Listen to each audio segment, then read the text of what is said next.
Magandang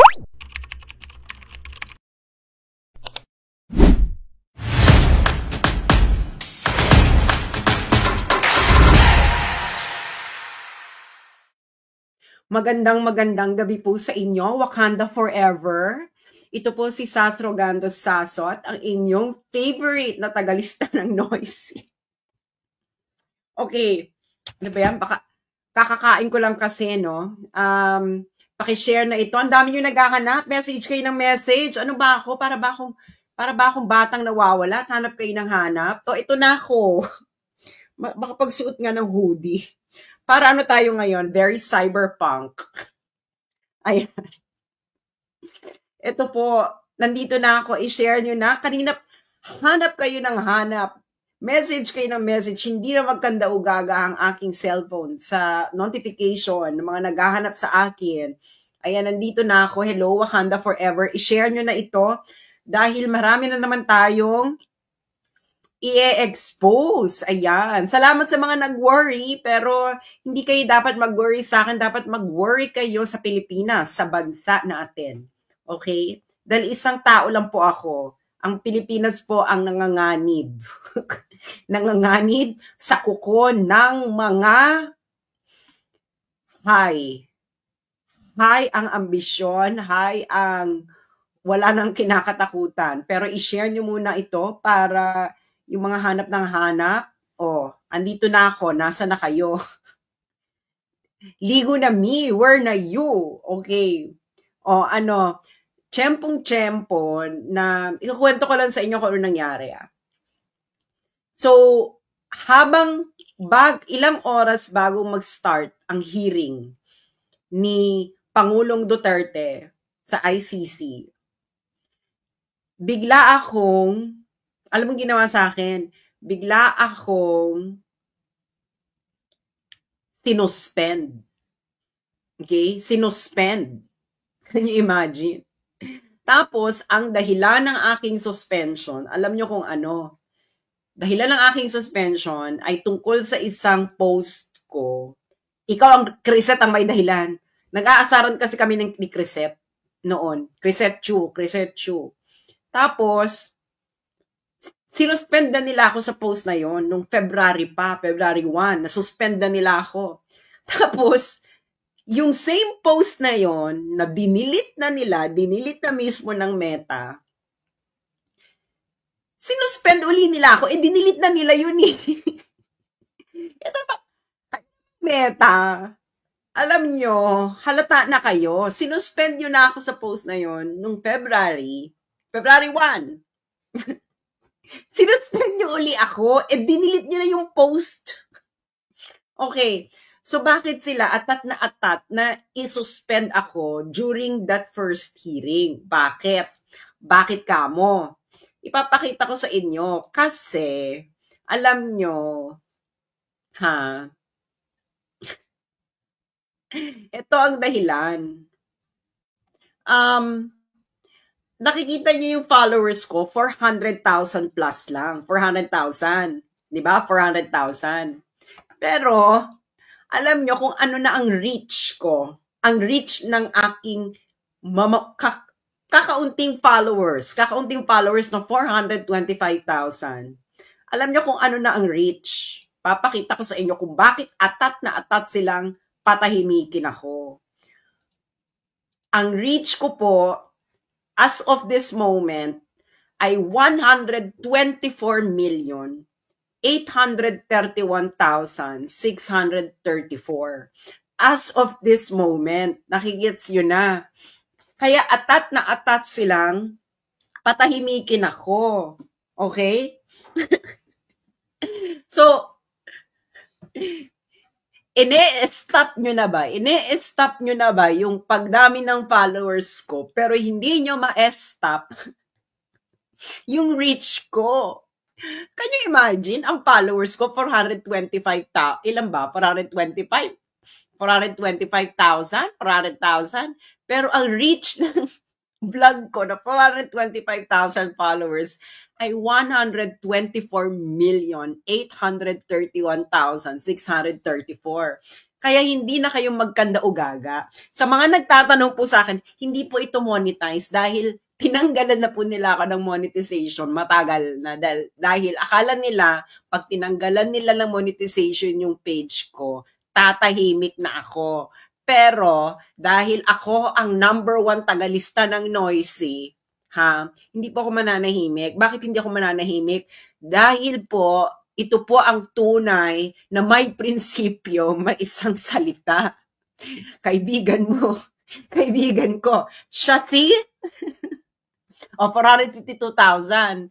Can you imagine? 452,000 yung followers ko. Pero ang reach ko, 124 million. Saan ka nakakita ng ganyan? Ibig sabihin, maraming nakikinig at nagsusubaybay sa akin. Shout out pala sa isang editor ng isang anti-Duterte major newspaper ang kumontak sa akin. At na-appreciate ko, editor ng isang anti-Duterte na newspaper, ang iyong concern sa akin. Alam kong hindi kayo makapagsalita, pero thank you at nag-reach out ka sa akin. Maraming salamat. Okay, maraming salamat. Pero okay po ako. Ang tanong, okay ba kayo? Ang tanong, okay pa ba kayo sa ilalim ng bansang pinapatakbo ng ano bang tawag dito? Coca-Cola. Okay pa ba kayo dyan, mga ka-moisture? Diba? Okay. So, ayan. Yan ang dahilan. Kasi, syempre, dun sa hirig na yun, can you imagine, 124 million ang views, ang reach ko. 425,000 lang ang followers ko. So, ibig sabihin, marami kayong nag-aabang. Marami nag-aabang, hindi ba? Okay, ngayon, na nakabalik na ako, Wakanda forever. Mga friends, Wakanda forever tayo. Wakanda forever. Dire-diretsuhin na natin to. Oy, maraming salamat. I-share nyo na to. Share. Okay? Ngayon, just in case, no? Just in case na mapatahimik na nila ako ng bonggang-bongga, matanggalin nila tong page ko, magkakaroon tayo ng backup. Hindi ako gagawa na uli ng Facebook, no? Ang gagawin natin ay guerrilla style. Lahat naman kayo may email, di ba? Dahil may email kayong lahat, ibig sabihin, hindi nila mahawakan yung mga email ninyo. At kung meron din kayong mga contact sa email na pwede nyo i-forward ang mga isusulat ko or video ko, hindi ba? So ngayon, dahil matindi ang laban natin, no? Ang laban natin dito ay hindi pa tumatatapos, matagal-tagal pa to.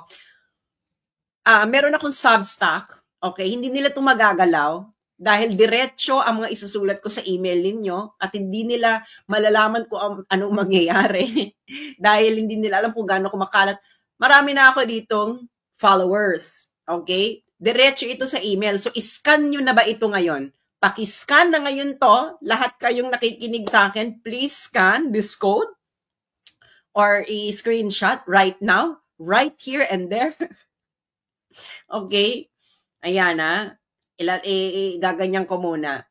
Tapos i-approve nyo yun sa email ninyo.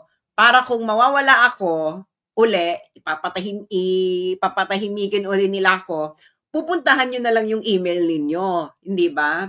Ngayon, yun ang ating backup. Guerrilla tayo ngayon. Guerrilla fighters tayo ngayon. Okay? Ano tayo ngayon? Rage against the machine. Di ba? Guerrilla radio. Okay, dyan tayo ngayon. Para kayo, hindi ba? Kayong mga may Facebook pa, kung tanggalin na talaga ako sa Facebook pagkataon, yung mga isusulat ko sa Substack, i-share nyo ngayon sa Facebook ninyo, okay? Yung mga nagre-recontent ng video ko, wag na kayong maghumingi ng permiso, i-recontent nyo na, i-video capture, gawin nyo ng content, bahala na kayo, wala akong pakialam, okay? Wala itong copyright. Tayo ay guerrilla, okay? Guerrilla media tayo ngayon, guerrilla, okay? So, ayan mag-subscribe na kayo para diretso sa email. Tapos kayo, syempre may mga email contacts kayo, i-forward nyo, no? Ngayon, hindi na alam mo namang hawakan pa ng, makontrol pala ng mga bangag ang pag-disseminate ng information via email. Hindi na nila alam yan. Kaya, gagawa tayo ng paraan para hindi na nila tayo mapipigilan magpakalat ng information. Yung Facebook kaya nilang pigilan, pero ito hindi. Dahil diretso ito sa email niyo. Hindi po magbubukas ng X kasi hindi nga allowed dito. Saka, mahaba akong magsulat, hindi kakayanin ng X. Okay? Diyan, email tayo para dire-diretso, para diretso sa email ninyo. Newsletter tayo, no? Marami na akong followers yan. So, ifo-forward ninyo, i-share ninyo sa Facebook ninyo para nag-e-echo, para ini-echo natin ang katotohanan na pilit tayong pinapatahimik ng mga Coca-Cola. Okay. Ayan na, ha? Para hindi na kayo hanap ng hanap kung nasan ako, Diyos mio, Santissima Trinidad. Okay. Now, ano nang gagawin natin ngayon? Okay, may nahalungkat na naman ako mga friends. Alam mo naman ako, mahilig ako magalungkat dahil ako ang #1 tagalista ng Noisy. Wala po akong TikTok na sa China. Ako ban ang TikTok dito sa China. Wala akong TikTok. Ano ba? Yung mga suggestion, yung mag-TikTok ka, ma'am. Kung kaya ko mag-TikTok, nag-TikTok na ako. Hindi ako makakapag-TikTok kasi nga ban dito sa China. Sa Beijing po ako nakatira. Okay? Ban dito. Okay? Hindi siya ma-access dito. Kahit VPN. Okay? Ma-access mo lang TikTok dito kung Philippine number yung gamit mo. Wala na pa akong gamit na, hindi po ako gumagamit ng Philippine number dito. Sa Beijing, no? Na wala namang point. Okay? Yung whitey, no. Ako po ay nagsusulat, hindi lang po ako nagvi-video. Mahilig po ako magsulat. Nagsusulat po ako. Kaya huwag niyo ako sabihin, mag-whitey ka na mag-whitey. Wala pa akong panahon mag-live ng mag-live. Magla-live na po ako may panahon. So, doon na kayo, mag-aantay kayo sa email niyo para diretso sa email niyo, di ba? Para hindi na nila alam kung ano, what is the storm that is gathering. Charot. Anyway, so, diretso na tayo sa usapan. O, mga kayong mangging kaligatan. Ako, may mga nakikita ako na nood ng kayong mangging kaligatan, ha? Mga kayong mangging kaligatan, ating mga magigiting na sundalo at pulis, nakikinig. Okay, may nahalungkat na naman ako dahil, alam mo naman, maraming noisy, no? Maraming noisy. O, ito na. Ito na. Okay. Ngayon, nagtatanong kasi kayo kung sino nagbibigay ng budget sa ICC. Okay, ang nagbibigay po sa budget ng ICC ay ang mga miyembro ng ICC, tinatawag na Assembly of State. Ayan, yan, Assembly of State Parties. Ngayon, every December, nagpo-propose ng budget yung ICC dun sa Assembly of State Parties. Okay, 124 members yan, 124 members. Okay? Hindi naman 124 members, ilan na lang ang Assembly of State Parties. Now, nakikita nyo, December 9, 2024, ang balitang ito ng Courthouse News Service. Courthouse News Service. Ngayon, ano nangyari? Sinulat ito ni Molly Quell noong December 9, 2024, Courthouse News Service. Ang title, ICC faces slimmed down budget, sanction threats. Itong sanction threats na ito, galing to kay Donald Trump. Kasi nga, di ba, inisyuhan nila ng warrant para si Netanyahu. Okay. Now, so binasa ko to. Okay. Ngayon, ang sabi dito, okay, binawasan yung budget nila. So, hindi sila pinagbigyan sa 202 million euros na hinihiling nila dun sa mga estado, sa mga taxpayers. Pera yun ng taxpayers ng mga bansang yun eh. Ang hinihiling ng ICC, 202 million euros. Ang ibinigay lang sa kanila, 195 million euros. So, ilang million yung hindi ibinigay sa kanila. During the budget deliberation, kinriticize sila ng Assembly of State. Sabi, may investigation kayo ng 12 countries, pero hanggang ngayon, after nung December ng pagbibigay sa kanila ng budget, wala namang kayong trial in process. O, anong ibig sabihin yan? Ayan o. The court has investigations open across 12 countries, but after December, we'll have no trials in process. Another fact that garnered criticism during the week. Itong during the week nito, during the week ng budget deliberation ng ICC. So sa madali, tapos kailan sila nag-apply ng warrant? February 10, 2025. So, December, kinriticize sila. Wala na ba kayong trial? After ng December. Okay? So, after 2 months, nagmadali sila. Nag-apply ng warrant with the collaboration ng Bangag Administration. Bakit ko sinabi yan? Di ba sinabi ko na sa inyo yan kung paano sila nag-collaborate? Di ba? Ulitin natin para sa kalaman ng lahat. Hindi ba? Para naman tayo, full impact. Para full impact tayo mga friends. Hindi ba? Ansa na ba yan? Ang dami kasi nating ang dami kasi nating pasabog in the past few weeks. Kaya, ano ba to? Hindi ko na mahanap kung saan ko na, kung saan ko na ilagay. Pupunta na lang tayo ng website ng ICC. Okay? Yung mga naghanap sa akin, nandito na ako. Thank you sa concern, pero mas maging concern kayo sa inyong bansa. Okay. So, ayun na nga. Kinriticize sila noong December during the budget hearing. Wala naman kayong trial. Wala naman kayong trial after ng December. Sabi ng oversight, yung mag-a-approve ng budget ng ICC for 2025. And voila! After ng criticism, may trial na. May trial na bigla? Hindi ba? So, anong ibig sabihin nun? Kasi gusto nyo, pagdating ng 2026, ano naman kayo? Bida-bida na naman kayo sa budget. Kasi may trial eh. Siyempre, kung walang trial, babawasan sila ng budget. Kaya yan, tigilan nyo for the victims. Walang pakialam yung mga Europeans na nasa Europa. Tingin nyo ba, yung mga Europeans sa puti na yan, may pakialam sila kay Aling Sheila. Wala silang pakialam kay Aling Sheila. Kailangan nila money. Dahil mababawasan yung budget nila kung wala pa silang trial. Tingnan nyo ako. Ano yan sa tingin nyo? Ginagawa nila yan? No, walang budget, na hindi nila kailangan yung pera.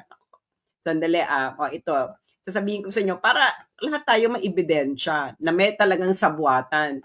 Ito yung application ng urgent application ng warrant of arrest. Saan na ba yan? Ito ba yan? Ito pala yung secret. Ito pala yung approved warrant of arrest. Okay, ito yung approved warrant of arrest. Tapos, ito yung urgent. Di ba? Naalala niyo na, December, sinabun sila ng nagbibigay ng budget sa ICC. December. Okay? Ngayon, February 10, 2025, agaran silang. Di ba sinabun sila during the budget? Ulitin natin, ha?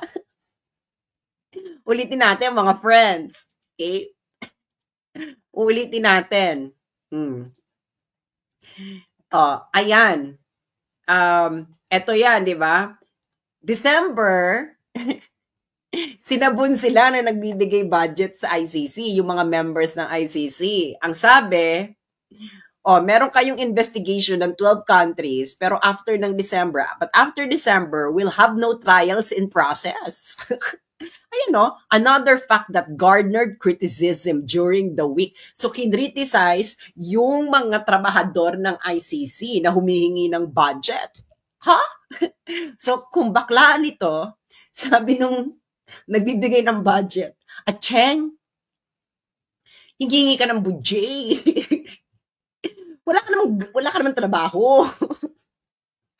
Wala ka namang ganap after ng December. So, ano yung budget mo? Hindi ba? Tapos after December, anong ginawa ng ICC? Anong ginawa ng prosecutor? Anong ginawa nila? Hala, uy, biglang nag-request nung February 10 ng urgent warrant kay Duterte. February 10, 2025. February 10, 2025. Kailan in-impeach si Sara? February 5.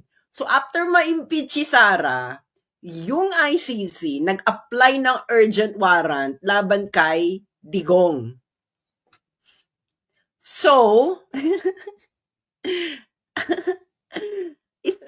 is that a coincidence? Ano, mga taga-Wakanda? Is that a coincidence? February 5 na impeach si Sara ni Romualdez. Oh, Romualdez. Martin Romualdez yan. Di ba? Pati nung anak, sila nanguna dyan. Tapos, February 10, nag-apply ng urgent warrant laban kay Duterte dun sa tatay. Yung anak, in-impeach ng February 5 ni Romualdez. February 10, nag-apply ng urgent warrant laban kay Duterte ICC. So, ano yun? Coincidence ba yun? After February 5, pagkatapos ma-impeach yung anak, mag-a-apply ka ng warrant. Tapos, ang eksena nyo pa, hindi kami hindi, kasi dumating kasi yung request ng Interpol. Pero according mismo sa dokumento ng ICC, ipaliwanag nyo to, okay? Ikalat nyo ito nang malaman ito ng mga tao. Pero ayon mismo sa ICC prosecutor, ayan, sabi sa paragraph 112 ng request ng urgent warrant nila noong February 10, yan, in late 2024, the government of the Philippines publicly announced for the first time that it may execute an ICC arrest warrant. Kayo pala ang nakikipagtsikahan. Kayo pala nagsasuggest sa ICC. Bongbong. Tapos sabi nyo raw, noong late January 2025, sinabi nyo raw na i-execute nila ang ICC warrant kung ang magre-request, kung pinadaan ng request sa Interpol. So, tigilan nyo na yung sinasabi nyo, nagko-comply kayo sa Interpol. Kayo ang nag-suggest sa ICC na padaanin sa Interpol. Tama? Tama ba ako? Tama ba ako, mga friendships? Diba? Malinaw. In late January 2025, the government publicly stated that it would execute an ICC warrant if a request to do so is made through Interpol. Tama? Tama, diba? So ngayon, ang tawag po natin dito ay nag-align ang stars. Nag-align ang mga bituin ba? Mga taga-Wakanda ba? Unsa man? Unsa man ang mga Southern Luzon na nangangain kumakain ng pagpag. Kalakas-lakas man lait sa mga taga-Wakanda kumakain naman ng pagpag. Yung mga taga-Southern Luzon dyan, lait ng lait sa mga taga-Wakanda. Pero, yung mga mayayaman dyan sa Manila, anong ginagawa? Yung mga minahan ng Mindanao, yun ang kinukuha nila para yumaman ba? Tama? Tama, mga friendships. Hindi ba? Ang mga taga-Southern Luzon, api-api ang mga taga-Wakanda. Kumakain naman ng mga pagpag ang mga taga-Southern Luzon, ang mga taga-Wakanda kumakain ng fresh na gulay ba?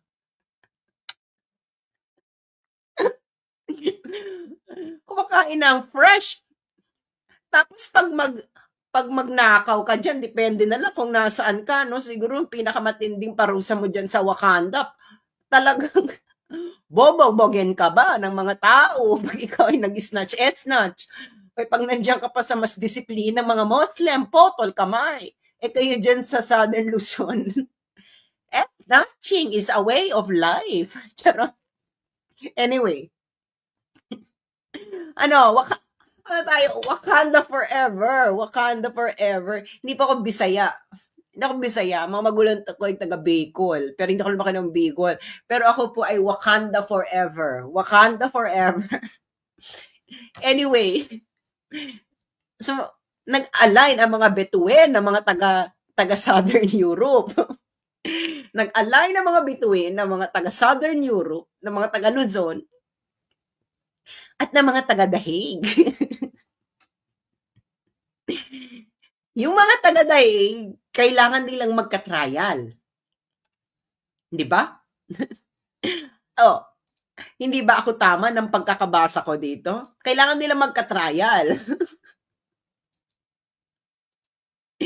Di ba ulitin natin, yung balitang sinulat ng Courthouse News Service. Okay, Courthouse News Service ni Molly Quell, December 9, 2024.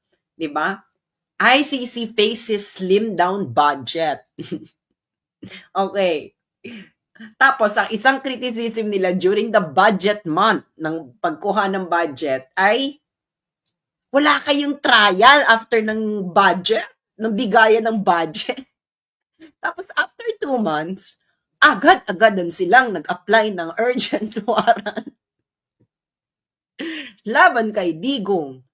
At sino ang nagbigay sa kanila ng suggestion kung paano maa-arrest? Si Bongbong. O di, perfect! Ito ang tinatawag na perfect. Perfect alignment of stars, hindi ba? Kaya nga agad-agadan, hindi ba? Ang bilis ng mga pangyayari, isinakay sa inisakay ba sa S-plane ni General Torre. Ito si General Torre, akala mo hindi Bisaya, no? Kung makapagsalita ngayon siya, parang akala mo yung mga taga Manila na mayabang-yabang, wala nang punto ba? Wala nang punto ba si General Torre? Kinahiya mo na ba ang iyong pagiging taga-Wakanda? Well, aminin niyo na mga taga-Wakanda. Marami talaga dyan mga taga-Wakanda. Kung makapunta ng Manila, akala mo na kung sino. Anyway. So, perfect alignment ng mga bituin. Hindi ba? Alignment ito ng mga bituin. Yung mga empleyado ng ICC, kailangan nila ng budget. Para ma-justify ang budget nila, kailangan meron silang trial ngayong December, ngayong 2025. Para sa 2026, perfect! Kasi ano ba yun, hinuli mo, tapos ang trial, September? Meron ba kayong trial? Meron pinagkakabisihan nyo sa ICC? Hinuli mo ng March. Sinabi mismo noong budget hearing ninyo noong December, kayo itong ICC, sinabi ng budget hearing nila, wala kayong trial in process after December. So, ibig sabihin, hindi kayo busy. Hindi kayo pinagkakabisihan. Ang trial nyo lang ngayon 2025, si Duterte. Tapos, trial nyo, March nyo inuli, ang next trial nyo is September 2025. Busy? Hindi naman busy yung korte ninyo. Wala nga kayong trial.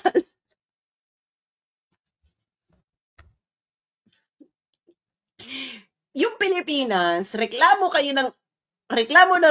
yung korte na nakatambak ba ang mga kaso, ang dami-daming overload sila ng kaso, pero tuloy-tuloy ang trial. Hindi, parang mas madali pa atang makakuha ng trial sa Regional Trial Court ng Manila na sandamakmak ang kaso kaysa sa ICC.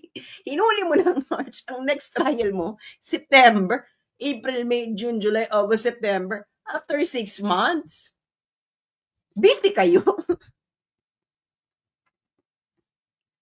Hindi nga kayo busy. Pinagalitan po ang mga empleyado ng ICC nung humihingi sila ng budget nung December na wala naman kayong trial. Diba? Ayan. Ulitin na. Papakita ko. Diba? Ayan. Oh. The court has investigations open across 12 countries, but after December, will have no trials in process. Another fact that garnered criticism during the week. Okay. December ito, yung budget hearing, budget deliberation ng mga empleyado ng ICC. Ang nagbibigay ng budget, yung Assembly of State Parties. Okay. Nabawasan sila ng budget. Yung hinihingi na ng budget, hindi tinuloy, nabawasan. Diba? Binawasan yung budget nila na hinihingi. Okay? Ang hinihingi nila noon, 202 million euros. Ang binigay lang sa kanila, 195 million euros. At isa sa mga criticisms daw, dahil after December 2024, wala naman kayong trial. So, ibig sabihin, hindi kayo busy. Wala kayong ganap. Wala kayong trial. Pero nung hinuli yung si Duterte, March, nagmadali pa kayo. Nagmadali pa talaga sila, yung gobyerno ni Bongbong, no? Kahit hindi na sinunod yung arrest proceedings. Tapos, ang next trial nyo, after nitong first appearance, September, busy kayo, friends.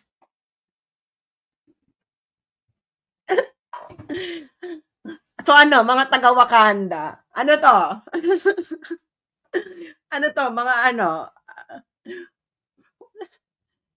pera-pera lang to, friends. Wala kayong budget. Okay, ngayon, ang daming naipon. Ang dami nating naipon kasi sinuspend ako ng mga to eh. 'Di ba? Okay. Ngayon, pupunta na tayo sa Tanim EJK. Mainit na mainit yung Tanim EJK. Ayan. Yung ABS-CBN News, ABS-CBN News, sabi nyo raw, fake news ako. Ang kapal ng mukha ninyo. Kayong mga nakikinig sa akin, unfollow ABS-CBN. Bumalik na ulit tayo sa panahon ng 2016. Naalala nyo yung 2016, nung kampanya ni Digong, na lahat ng mainstream media noon is inaapi-api at kung ano-anong fake news kay Digong. Naalala nyo, pinagtulungan ng mainstream media si Digong noon in favor of Mar Rojas. Do you remember that? Ngayon, they are now, pinagtutulong-tulungan nila si Digong in favor of Bongbong Marcos. Wag na tayo magplastikan.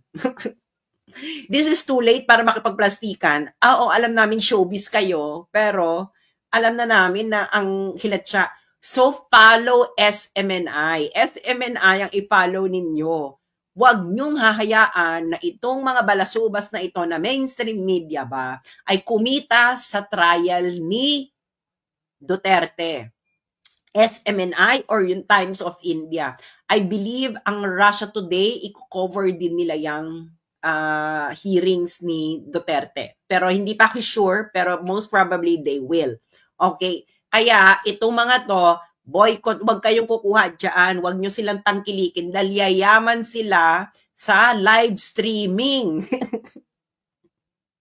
Wag nyo payamanin, okay? Wag nyo hayaang yumaman sila dyan, wag natin silang bibigyan ng pagkakataon. Kayong ABS-CBN, kayong fake news. Binabandera-bandera nyo yung nanay na yan.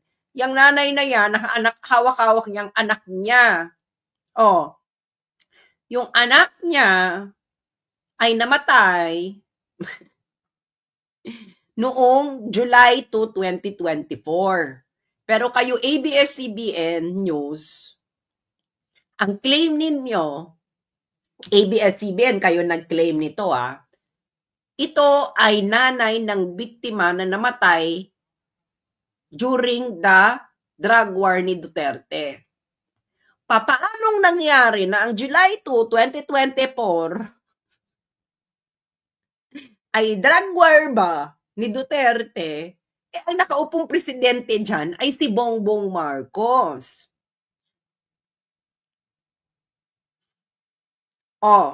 Aling Sheila, mahiya ka naman sa anak mo.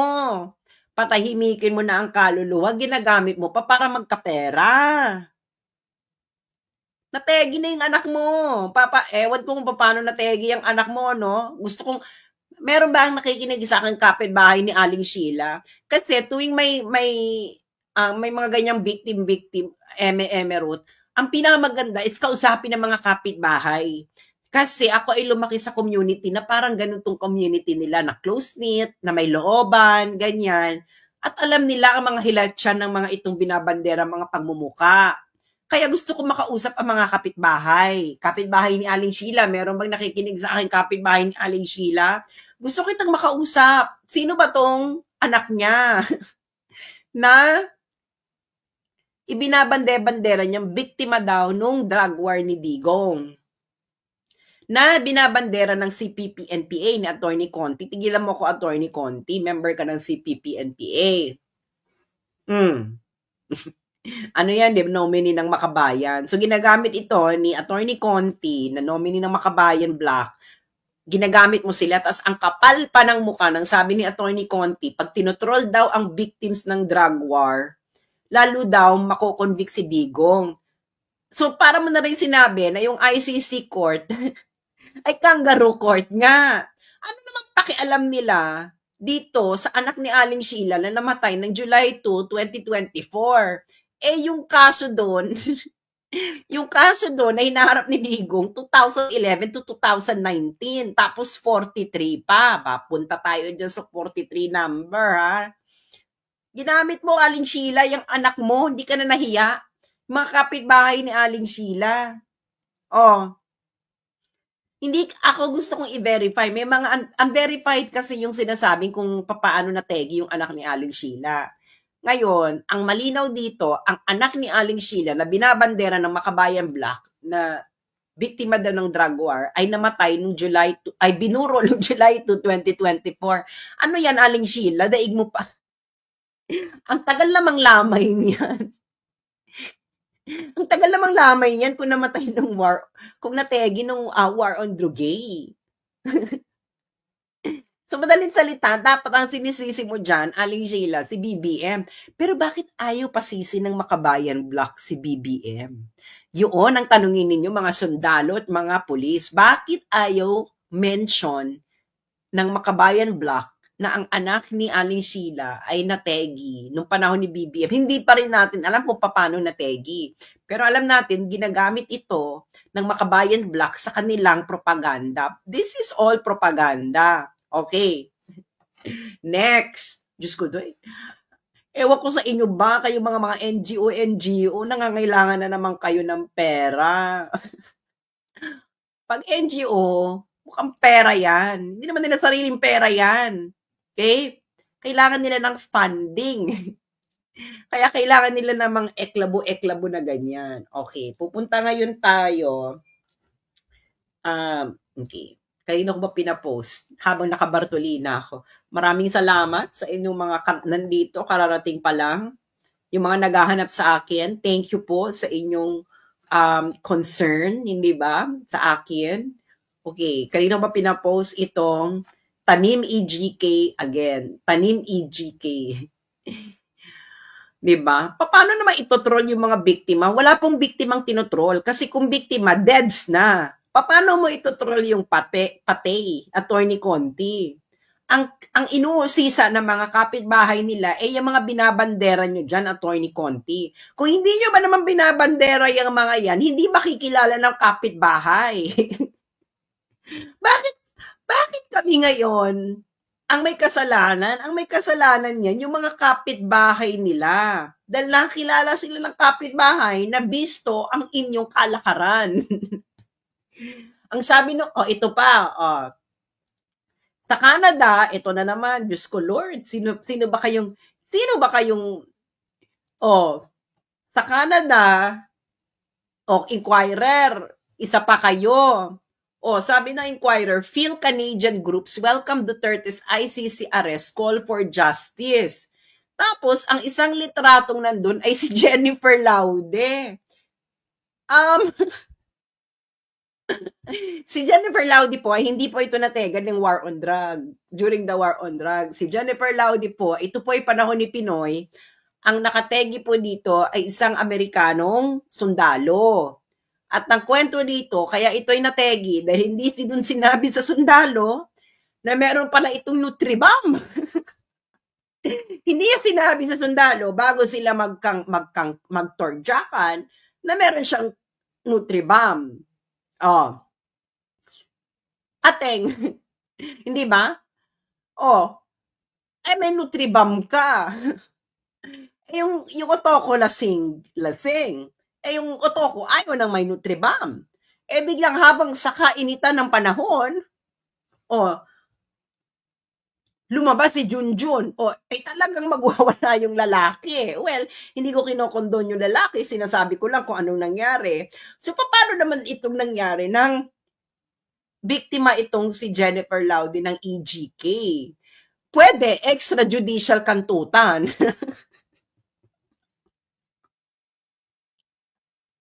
Hindi ba? Pwede extrajudicial kantutan, no? Pero EJK, iniling nyo kay Digo? Ano ba justisyang hihingin nyo kay Jennifer Laude? Nakulong na yung sundalo. Okay? Ay, wag nyo, alam nyo, ito kay Jennifer Laude, no? Jennifer Laude didn't come with a clean hands. Hindi niya deserve na tigihin. Okay? Pero, meron siyang mitigating factor ng lalaki. Bakit ka nakipag-torjakan sa akin na hindi mo sinasabing may Nutribam ka? Kahit sinong straight na lalaki magagalit, no? Ito lang, lasing pa yung Pemberton. Ganun talaga. Bakit kasali yan? Inquirer. Di ba? Extra junjut kumaway. Diba? Yun ang nangyari dyan kay Jennifer Laude. Doon lang tayo sa facts ba? Facts. Okay? Diba? Hindi ako makikipag-torjakan sa lalaki kung may Nutribam ako. No? Kung ang expected ng lalaki, meron kang kipay labum, dapat may kipay labum ka. Diba? Guys, ganoon lang yun. Tama ba ako sa mga lalaki? Diba? Kung expected ng lalaki may kipay labum ka, dapat may kipay labum ka. Kung wala kang kipay labum, sabihin mo na lang. Hindi ba? Kahit kamukha mo pa si mahal na Birheng Magdalena, no, ganyan kakaganda, kung may Nutribam ka, pero ang expected na lalaki ay wala kang Nutribam, sabihin mo na lang. Honesty is the best policy. Hindi ba? Kasi, kung may kipay labum ka, tapos kung nakapag-torjakan ka, tapos nalaman na lalaki na, ay dati pala may Nutribam ka, gaganyan pa yung laki, ay talaga, hindi ko alam. Siguro ma-amaze pa siya sa'yo, no? Pero kung may Nutribam ka, nakawakan si Junjun Paredes.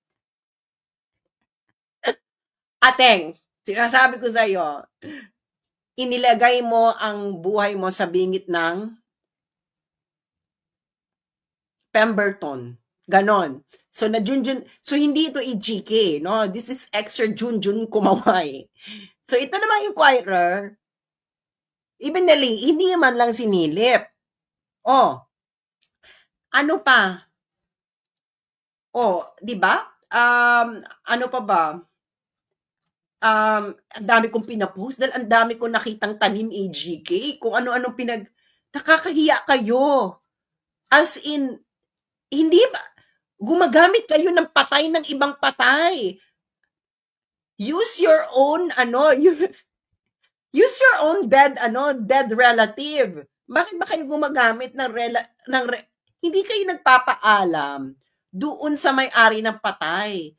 That is very disrespectful. Kayong mga NGO kayo, alam nyo yan, ang ginagawa nyo, unethical yan. Kaya nyo ginagawa yun dahil gusto nyo kumita ng pera kasi panglagay nyo yan sa year-end report ninyo na activities ba?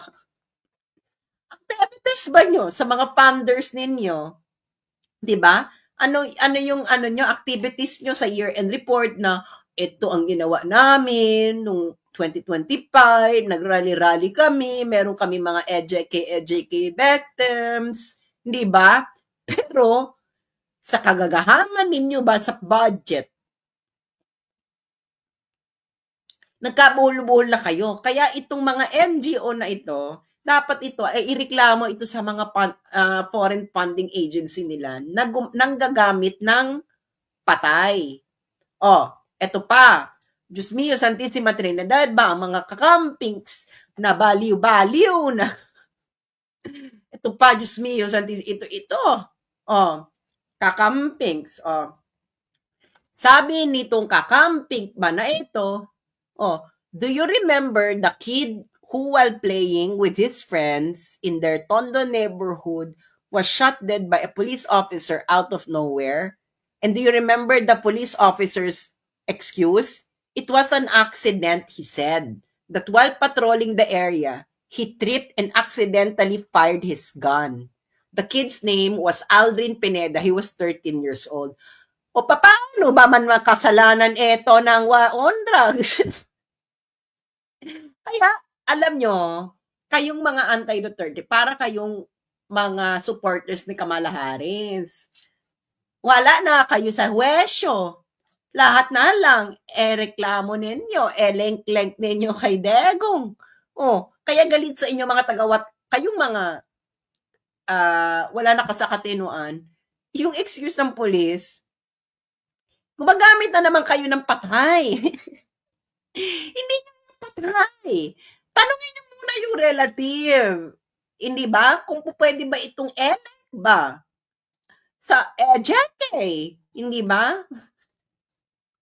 Pero nga, may mga kapitbahay yan. So kung may mga kapitbahay yan, yan ang malaki yung kalaban sa mga binabandera ninyo. Yung kapitbahay, kasi ang mga kapitbahay, para yung kanta sa batibot. Ako ang kapitbahay, kapitbahay mo. Ay, nako. Kayong mga kakamping na wala namang alam. Okay. Eto na. Ito, parang protesta ata ito sa Yope. Yope, Manila ba ito? UP Manila ba ito? UP Manila ba to? I don't know. Ito. Ano sila? EJK ba? Okay, una-unahin natin. Itong may bilog ito na white. Ayan. Okay, yung mga binandera nyo sa harapan, yung white na yan is si Dr. Dreyfus Perals. Si Dr. Dreyfus Perals ay nategin noong March 2017 sa Lanao del Norte. Nahuli po ang tumegi noong January 22. Siya po ay not EJK. Okay? Bakit kayo ang humahawak ng mga letrato ng mga yan at ang hindi ng kamag-anak nila? Okay? Pareho lang kayo ni Aling Sheila nang gagamit ng patay for pera purposes. Yung kanya, ginagamit niya yung bangkay ng anak niya na namatay ng panahon ni Marcos, isinisi kay Duterte. Itong green na ito, yung hawak-hawak niya yan ay si Dr. Winston Andutan. Namatay yan noong December 2021. Ang assassin niya nahuli noon. Hindi yan EJK. Okay? Hindi yan EJK. That's murder. Murder, hindi yan EJK. Wala pong kinalaman dyan ng pulis. Ang pulis po, nahuli po nila ang mga assassins. Okay? Ngayon, itong may pula, yung pula na nakabali, bilog-bilog dyan, yan ay si Dr. Maria Lourdes Tangco. Okay, sino si Dr. Maria Lourdes Tangco? Hindi ako nang red tag, kayong mga mahilig man red tag, pero inako na mismo yan ng nino? Ng CPP-NPA mismo. Ayan. Ito, yung bulatlat, yan ang official pahayagan yan ng CPP-NPA. Ayan, yung hawak-hawak nila si Lutangco na doktor. Lutangco, revolutionary doctor and people's martyr, kuning-kuning. Okay, kaya tanungin mo, kagalang-galang na General Parlade, kilala mo yung si Lutangco, di ba? EJK. Ito'y namatay sa inkwentro sa Baguio. Bahala na lang kayo kung sinong paniniwalaan ninyo, yung military or yung CPP-NPA. Sabi ng CPP-NPA, wala naman daw inkwentro. Okay? Sabi ng military, may inkwentro. Bahala na kayo. Okay? Kaso, parang pareho atang institusyon, hindi na pinagkakatiwalaan ng mga Pilipino. Military at CPP-NPA. Pero, hindi po yan EJK. Sa madalit salita. Okay? Namatay yan sa inkwentro with the CPP-NPA at inako nyo yan. Inako yan. Ng bulatlat. Lutang ko, revolutionary doctor and people's martyr, kuning-kuning. Ano naman kinalaman ni Lutang ko sa war on drugs? Namatay ito in the context ng pursuit ng military against the CPP-NPA. Hindi na, yung kaso naman dun sa sa ICC, walang kinalaman sa inyo si PPNP. Isa lang kayo sa nagmamaniobra. Tama? Tama? So, tanim EJK. Diba? Ang kakapal ng mga mukha ninyong gumagamit kayo ng mga bangkay ba? Diba? Anong klase yan? Use your own bangkay.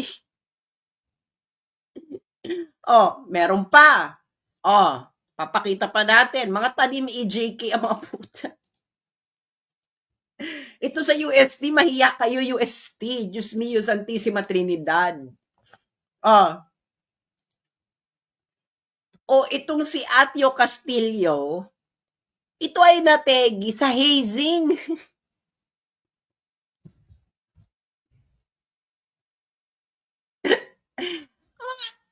Yung estudyante ba mga UST, ano ba kayo, mga bangag ba kayo, mga darlings? Diyos me, you girl, nakapag-false eyes ka, putok na putok ang eyelash extension mo. Nakapag-do-eye ka, ano ba yan? Yung kilay mo pa, ay, ano bang tawag yan? Yung microblading pa yung utak mo, yung hair mo, ang ganda pa ng kuko mo, girl. Yung hawak-hawak mo, nategi sa hazing. Sino na naman ang salarin dito sa kasinungalingan nito? Ayan, Kabataan Party List. Huling-huli kayo, Kabataan Party List. Pero EJK victim. Hindi po mga biktima pinagtatawanan po namin. Ang pinagtatawanan po namin ay mga panloloko ninyo sa taong bayan. At halatang halata na kayo kaya hindi magkakaroon sa inyo ng amor ang taong bayan dahil pinagloloko ninyo ang taong bayan. Kayo na lang ang naglolokohan. Yan, yung mga estudyanteng yan, manloloko nyo yan dahil nga hindi pa buo ang prefrontal cortex niyan. Pero yung mga magulang nito, pakibatukan. Tanungin ninyo, yung mga magulang nito, tanungin nyo yung anak ninyong putok na putok ang eyelash. Putok na putok ang eyelash extension. Hindi man lang na-verify na yung hawak-hawak niya, hindi naman nategi ng EJK. Diba? Diyos mio, ano kayo? Meron pa, Diyos ko Lord, ang dami nito. Hindi na, lahat, ano na talaga sila, nabaliw na ba? Nawala na sa wisyo. Wala na. Ano talaga sila, tumodo na sila. Tapos tayo yung fake news. Kayo ito, pinagalitan pa ng mga may-ari ng bangkay ba? Ito pa. Ayan. Ito, no? Hawak-hawak nila itong sa dahig pa ito, hawak ito ni girl. Asan to si girl? Ito sa dahig, hawak ni girl. Hawak ng bayan muna. Okay? Yung bangkay na ito, ito si girl sa ano to? Dahig. I believe hindi na to Makabayan Black, Akbayan ata tong babaeng to. Ni Larissa Ontiveros, if I'm not mistaken. Or Makabayan Black. Pareho lang naman kayong manggagamit ng bangkay. Itong Aldrin Tangohan, okay? Inako na to ng kamag-anak. Okay? Siya ay nategi, hindi po ng war on drugs. Sinabi na ng kamag-anak, ayan, kamag-anak na mismo, umako, hindi kayo nahiya. Sabi ng kamag-anak, gusto ko pong, sabi niya, gusto ko pong ko lang pong linawin na ang aking kapatid na si Aldrin M. Tangonon ay hindi biktima ng war on drugs. Siya ay tinegi ng isang kriminal dahil sa selos. Hindi siya biktima ng anumang operasyon na may kinalaman sa drugay. Sobrang bigat na ng pinagdadaanan ng aming pamilya at mas lalong nakakadagdag sa sakit ang maling impormasyon na kumakalat tungkol sa kanyang pagkategi. Hiniling namin ang respeto, hindi lang para sa amin, kundi lalo na para sa aking kapatid, na dapat alalahanin ng tama at may dignidad. Maging responsable tayo sa pagbabahagi ng impormasyon at iwasan ang pagpapakalat ng maling detalye na lalo lang nagpapahirap sa mga naiwan. Maraming salamat sa lahat ng nakiramay at nakakaunawa sa aming sitwasyon. Okay. So gumagamit kayo, hindi nyo na pinatahimik yung mga bangkay. Ginamit ninyo ang mga bangkay para sa inyong pagkakaperahan. Hindi ba? Ganyan naman kayo Hindi ba? Kailangan nyo ng year-end report. Activities ba? Na ito ang mga activities ba na pinagagastusan ninyo ng pera para next time, mabebigyan ulit kayo ng salapi. Diba, ng funders ninyo dahil pinagmuka ninyo na busy kayo. Kayo, wala kayong pinagkaiba sa mga congressman na every year may flood control projects, kayong mga NGO kayo, wala kayong pinagkaiba dyan. Wala kayong pinagkaiba sa mga congressman na every year may flood control projects. Diba? So kayo ay nagtatanim ng bangkay. Ikaw, Attorney Conti, alam mo, mahiya ka sa sarili mo. Kayo ay gumagamit ng bangkay, nagsisinungaling. Yeah, i-convict nyo si Digong. Diba? Pero alam naman natin, ang gusto talaga ng CPP-NPA, magkagulo sa Pilipinas. Gusto nila yan, gusto i-convict si Digong para magkagulo. Ngayon, kayo mga sundalo at mga pulis, pag nagkagulo, diyan na papasok ang CPP-NPA. Love na love nila yan. Magkagulo. Alam nyo yan, mga sundalo at pulis, na yan na ang taktika ng CPP-NPA. Gusto nilang magkagulo. Wala silang pakialam sa hustisya na yan. Dahil kung may pakialam sila sa hustisya, bakit yung football player, brutal ang pagkakategi ng CPP-NPA, naalala nyo yon? Football player ba yon? Or basketball player? Naalala nyo yon? Diba? Yung sa probinsya, naalala nyo yon? My Lord, grabe. Tinegi ng CPP-NPA. Naalala nyo yung story na yon? So, sa madaling salita,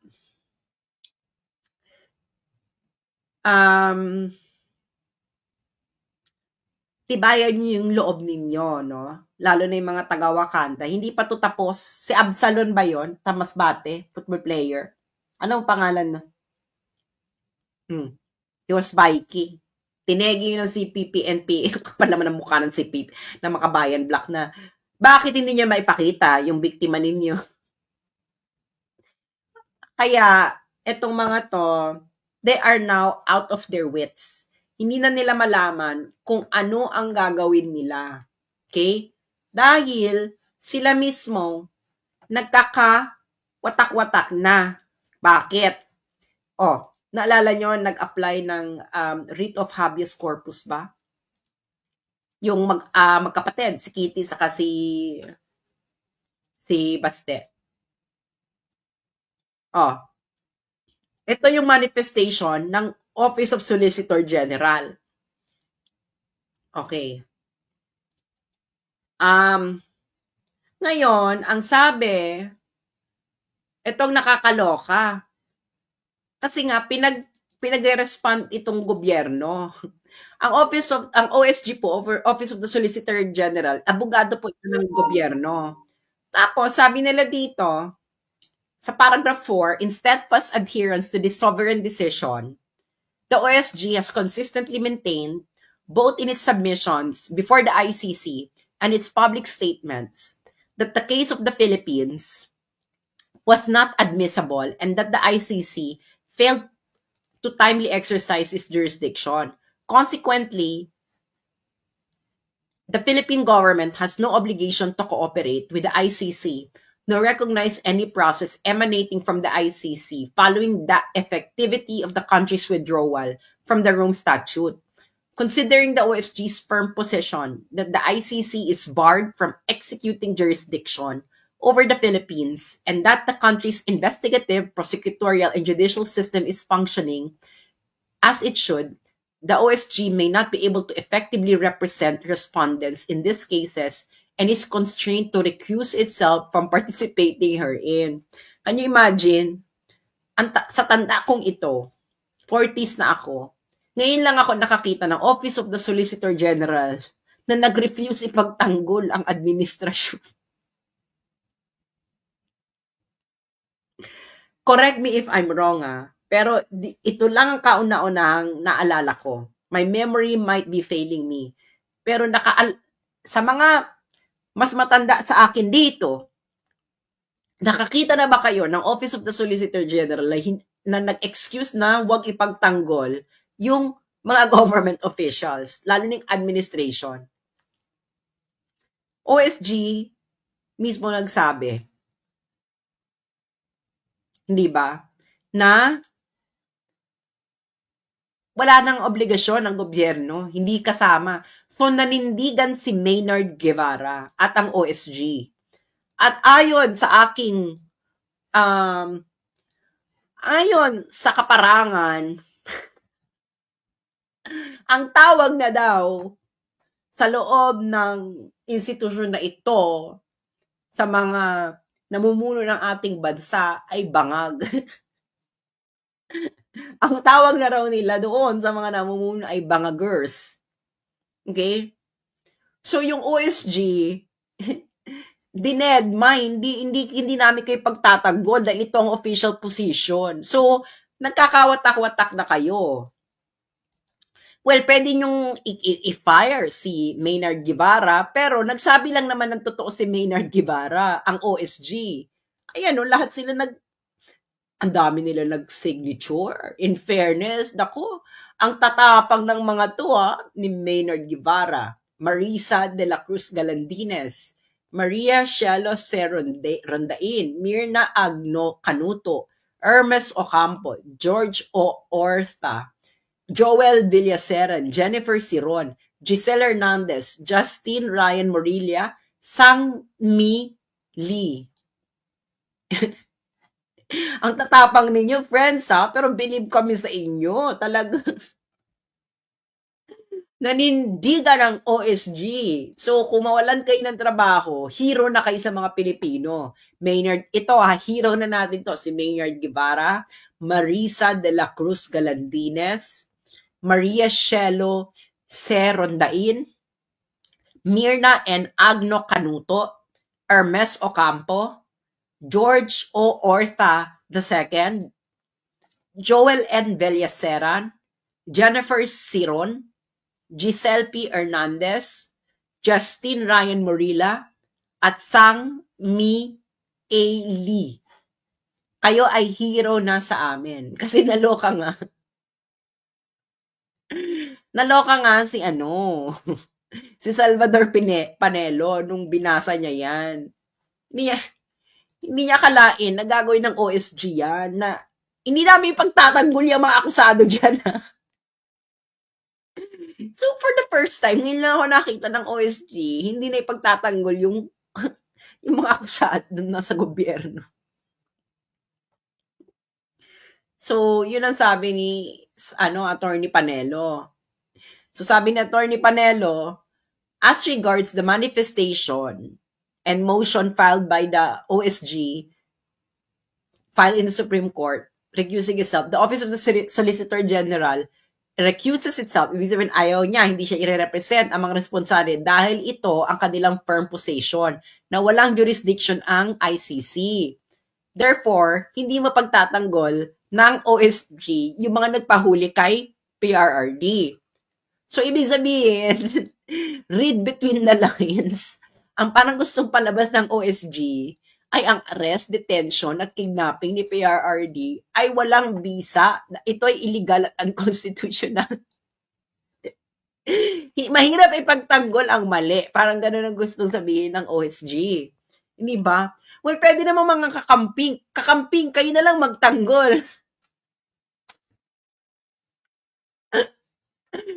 Oh, kayo na lang, Drilon, Bam Aquino, sino mga lawyer nila? Attorney Lenny, Laila, joke, no? Kayo na lang. It is your time to shine ba? Dahil nag-refuse ang OSG, kayo na lang magtanggol dun sa mga respondents.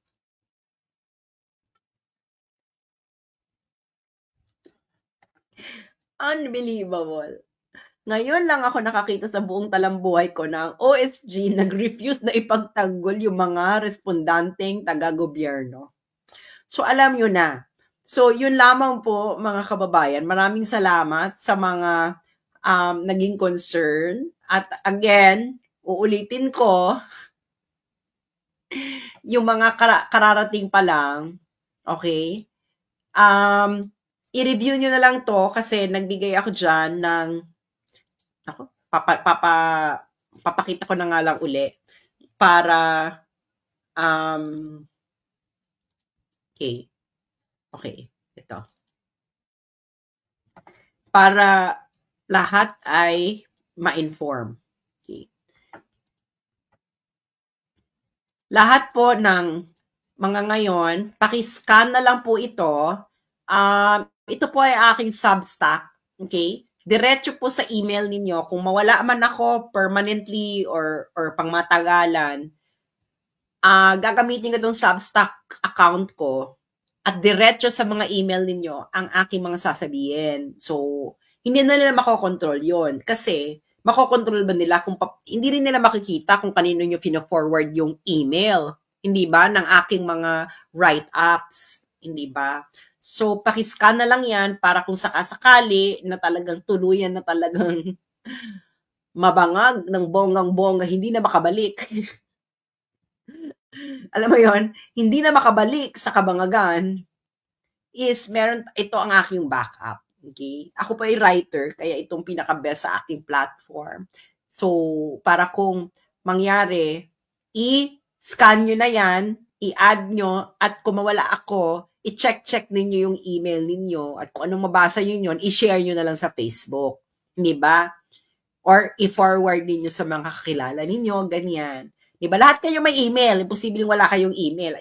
Di ba? So kung mawala ako, check your email. Ganun kasimple. Okay? Please scan it now and let's do it. We will do this. We will be... Ito lang masasabi ko. The Philippines is now on a trajectory to breaking free from the post-1946 political system ng Pilipinas. If we do this correctly, within 10 years, the Philippines will be a different era within 10 years. So thank you so much sa lahat ng mga nakinig. And hanggang sa muli, at ayusin ninyo yung mga tanim EJK ninyo, gumamit kayo ng sarili ninyong bangkay. At kung gagamit kayo ng ibang bangkay, mahiya kayo, magpaalam muna kayo sa pamilya. No? At ikaw, Aling Sheila, tigilan mo na yung paggagamit mo sa anak mo dahil nakikilala kayo ng kapitbahay ninyo.